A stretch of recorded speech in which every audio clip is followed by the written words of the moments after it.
చెడుపై మంచి సాధించిన విజయానికి చిహ్నంగా జరుపుకునే పండుగ దసరా. నవరాత్రుల చివరి రోజైన విజయదశమిని తలుచుకోగానే మనసు ఆనందంతో నిండిపోతుంది. ఎందుకంటే ఈ రోజున ఏ మంచి పని ప్రారంభించినా విజయమే సిద్ధిస్తుంది. సృష్టిలో ఉన్న అన్ని జీవరాశులలో మంచి చెడు విచక్షణ కలిగిన జీవి మనిషి మాత్రమే. తనలో నిద్రాణమైన శక్తిని మేల్కొలిపి తన లక్ష్య సాధనకై కృషి చేయగల శక్తిని ఆ జగన్మాత అనుగ్రహిస్తుంది.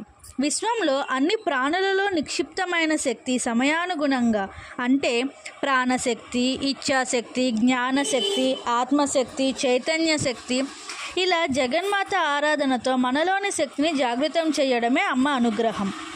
దుర్గా, లక్ష్మి, కాళీ, సరస్వతి, జ్ఞానప్రసూనాంబ, మహిషాసురమర్దిని, లలితాదేవి, ఇలా ఏ పేరుతో పిలిచినా ఆ అమ్మ అనుగ్రహం తప్పక లభిస్తుంది. ప్రతి మనిషిలో మంచి చెడు రెండూ ఉంటాయి.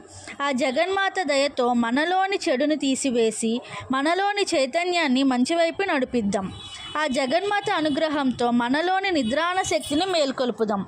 అమ్మదయ ఉంటే అన్నీ ఉన్నట్లే. యాదేవి సర్వభూతేషు మాతృరూపేణ సంస్థిత. నమస్తస్యై నమస్తస్యై నమస్తస్యై నమో నమః.